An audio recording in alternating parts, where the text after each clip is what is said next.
looking at the underlying energy, right? We're going to be starting off with the Three of Coins, and the Three of Coins is all about setting a tone or setting a premise for your expansion, right? This is expansion in the sense of like ready to do the work, put in the effort. You know, it's patience is required here, of course, when it comes to that kind of energy, but because of course you're waiting for whatever you've been manifesting to come in. You've been putting in the work, but I feel like as well, right? This is you guys, you know, considering. Oh, excuse me. No, that's not the Three of Wands. I'm sorry. It's the Three of Pentacles.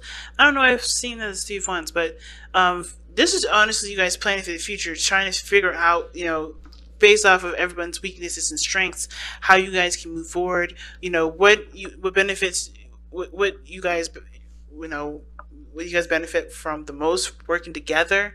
You know, that whole dynamic, right? Figuring out what your dynamic brings to both, you know, what does both of your sides bring to the table, if that makes sense. Like, what do you do that can help the other person? What does the other person do that can help you? But also, it's just about figuring out, you know, which, if there's a future at all to even be had in the first place, right? Trying to figure out if there is even a future between you and this individual, right? The reason why this three of Pentacles, Three of Coins is coming up is because of the Ace of Wands. And I think I just messed up this deck too. Okay, but awesome with the Ace of Wands. Okay, damn, you all started out taking action on the relationship. You know, this is something that you wanted, you went after it. Definitely no holding back whatsoever. And this is now about, you know, I think you guys went with passion, went with your heart. You didn't really, you know, think about how the future would turn out. You were just in the moment with it, which is not a problem at all. So now you guys are contemplating and thinking about what plans need to be made going forward, because there is something, there's either this was reconciliation for you guys. The Ace of Wands can indicate that, you know what I mean? But I feel like there is something like there's something real about this relationship that obviously you want to take to the next level. You just don't know what, you just don't know how, you just don't know what dynamics exactly is, of the relationship is really going to help you move forward. But you're planning that, you're planning forward, you're getting ready for expansion and moving forward, right? And building of some sort of stability of, a long-term commitment, some sort of legacy together. Now, with this could be the one showing up though. This is somebody that is definitely, again, like you've already met them. I think this person is definitely an ex, but this doesn't have to be. This could be someone that you met brand new that just hit a note in your soul that's singing to the sky right now. That y'all are in love. And I think that's, you guys are just ready to just make this a reality, make this real in the sense of like starting to, expand in love of some sort. It's exciting. Now, starting off with this person here, pick the side, whichever side resonates with y'all the most. But this person, what they're not really what they're thinking of going into the relationship is the Knight of Swords. They're ready to fight for it. This person is fighting for this relationship. They are adamant about having the victory that they feel that this relationship can bring them, right? But the thing is too that the Knight of Swords is going into it tunnel visioning. He's not looking at other perspectives or other ideas. This person is totally going into it with their own way of thinking, their own style, their own whatever. So they're not really open to different things, which is why the Hangman is coming up for this person. This person is like adamant about fighting for something, fighting for this relationship. They truly want this relationship to happen and for this to be prosperous. But considering that they've got other stuff in here that talks about either going within or stagnancy, they have some things that they have to kind of become open about and surrender to in order for it to really start to cultivate. Now, the other person has the Ace of Cups. Now, this is, for them, this is like a brand new, this is an emotional, excuse me, I would say this is a new love thing. This is a new opportunity in love, and they do see this as that, but they also see this as an opportunity for spiritual growth. They see themselves as growing emotionally, spiritually, and allowing and trusting their intuition a lot more. This is trusting themselves a big time, because this is a door that's opening to their hearts. And I think this is for them a learning experience for themselves as well, because this is tapping into their emotional space that honestly they probably never really go into very much, right? This is someone that's very, very, probably very focused on other things, but not their emotions. So this is an opportunity to truly delve into their fields, to truly, figure out their ins and outs of what they, of their hearts, and ultimately too, going after what they want. Now, what's interesting though is that how they present themselves is the Nine of Swords. They look like they're constantly under stress. They look like they're constantly like in under some serious pressure. Like they seem like they're, they're full of anxieties. They have tons of anxiety right now, and it's not because the situation is bad, because the situation actually looks pretty good. It's because they have they're not seeing the situation externally. Okay, I see why I was thinking the Three of Wands, because the Three of Wands is actually right here. Okay, but anyway, I knew that. I'm like, why am I talking about the Three of Wands and it's not even in this reading? It is in this reading, but anyway. But this person is coming from a place of anxieties and stress and doubts and worries and all these and fears, right? They're coming from a place of not really empowering energy. So of course, right, this is allowing them to have faith, and this is a spiritual growth process for them, because this is about believing in themselves, trusting in themselves, and being okay with going along with it, with how they feel, and trusting that they can accomplish the things that they want to accomplish, despite the noise and the craziness that their mind will come up with that isn't really true. Because the Nine of Swords is about, it's all the stress and stuff that's accumulated and that's come up in the mind, right? This is coming from the mind. And, it's not actually coming from the physical situation at this moment, because if that was the case, this person wouldn't have their eyes covered, as you see, right?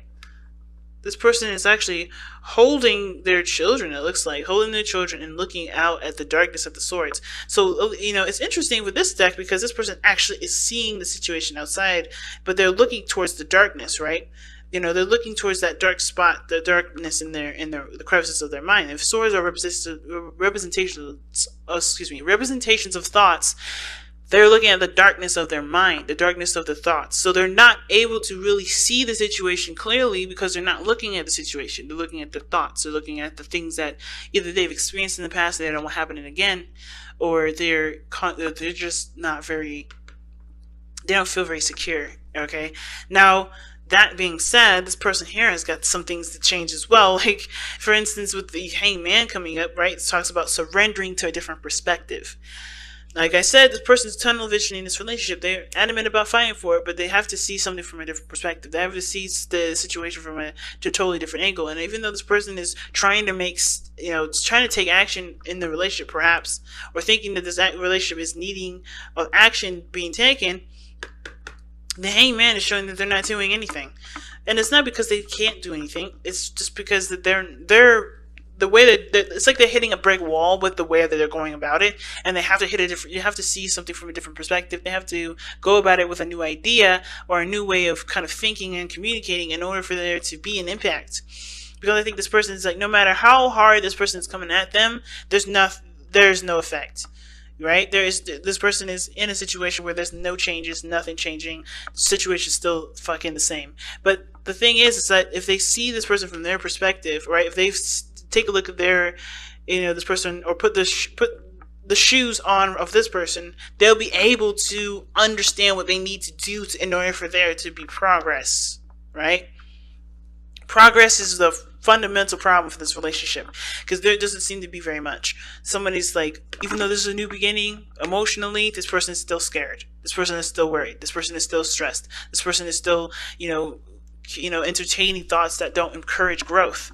At the same time, this person here is not able to do anything differently, because they're hitting a brick wall with the other person.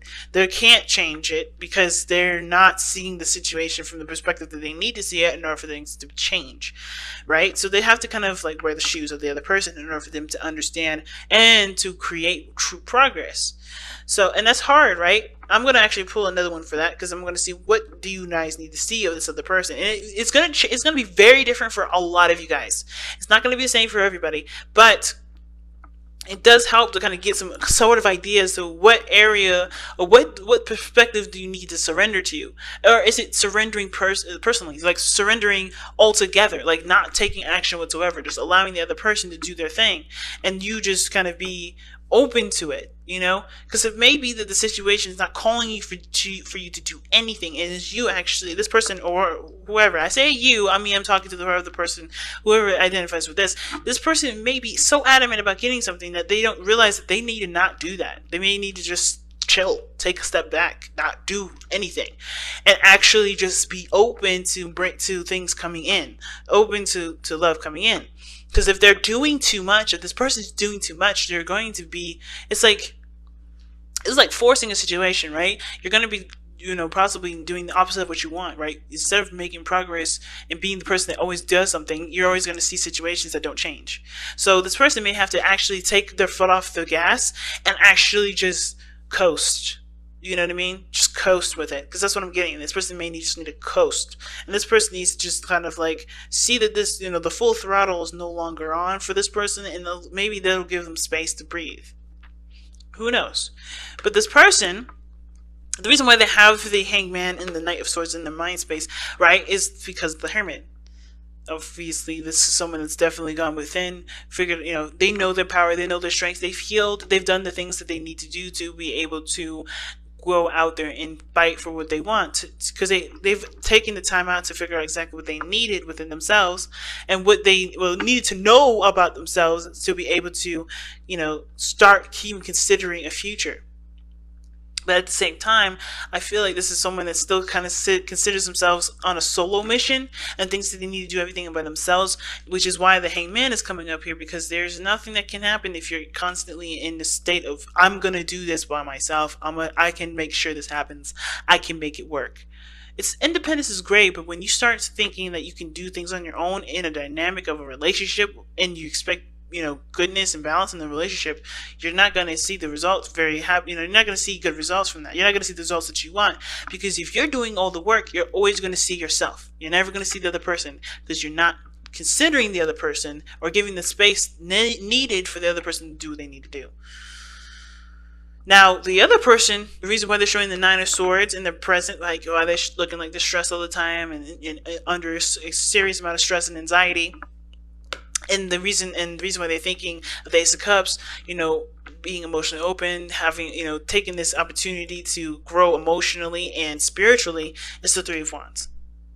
Is that they see that there is expansion, there's potential for greatness in the relationship.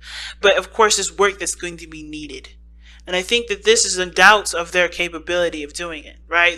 This is their doubts of their capability of making this future happen.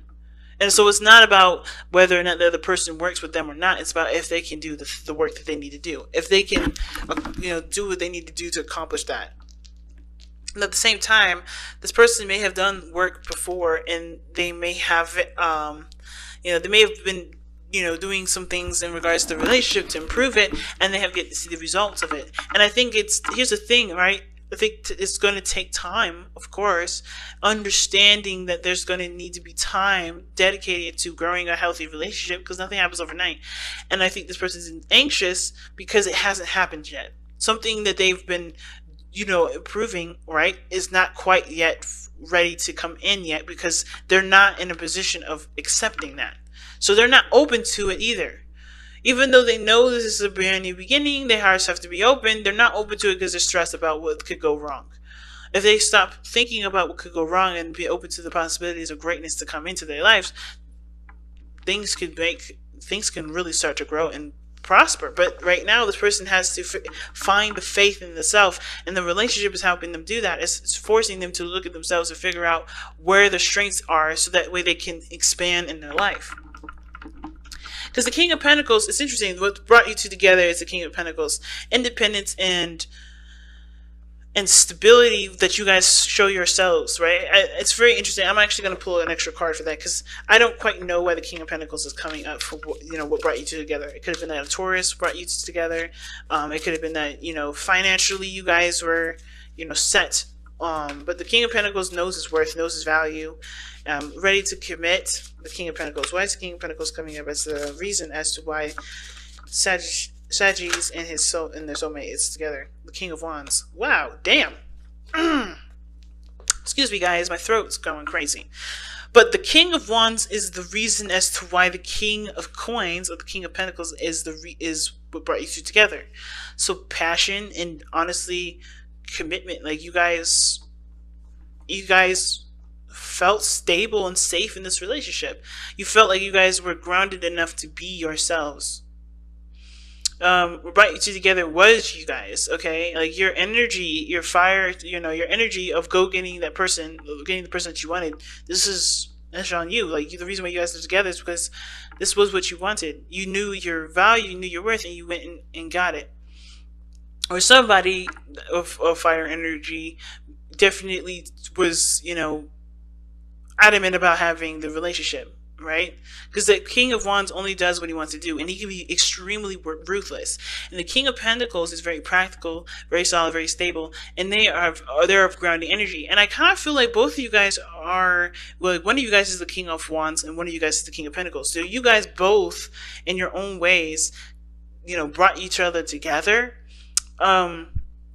Like somebody was definitely passionate, was on a passionate kick, and somebody was like choosing, I don't want to say choosing a safe option, but they felt that they can build a relationship with you. They felt that, one of you guys is the King of Pentacles in this situation, pretty much what I'm saying. The King of Pentacles was the person that sought the relationship out, felt like they can definitely dedicate their time and energy to building something of stability, something of long-term and committed energy here. And the other person was purely on passion and excitement and the feeling of being in the moment with this individual, right? It wasn't long-term, figuring things out. Which is why the other person may be not really in a very practical space, right? Somebody's looking at the long-term, well, the other person wasn't. Okay, and I think the person too, in some weird way, the King of Pentacles either was a person that that was open to providing stability for somebody that had this creative energy that they needed, that honestly needed that space. And then at the same time, with the King of Pentacles, they may have been seeking out stability, and the other person was seeking out passion, right? So it's interesting, but you have two masters here, two masters of practical thinking, of stability, comfort, routine, patterns. Like someone is very structured in the way they are, and the King of Wands is this flamboyance, unique themselves, not really thinking about the future too much, just being in the moment. But the challenges you both face is the Eight of Coins, which is progress, hard work towards a stable, an outcome. And there's no progress being made. And it's mostly because I think there's a dynamic in the relationship that's showing that's needing a bit more, belief in love and care. Okay. Wow. Very interesting reading, family. But, wow. I don't know. I don't know what else to say, to be honest. I think I've said everything. But you guys have true love. This love is a once-in-a-lifetime love. Wow. Yeah, so, I feel like I've said everything I needed to say about this reading. I'm trying to think about, what else these cards could be telling you guys.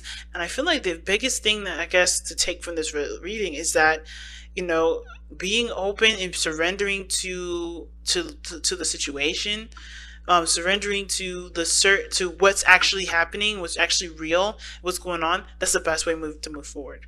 Because I think there's too much of trying to make this happen or not really making anything happen because there's a lack of understanding. Like truly embrace the situation and be open to new things. Be open to adjusting things. Be open to actually, seeing what's going on in front of you to assess how the future can pan out forward.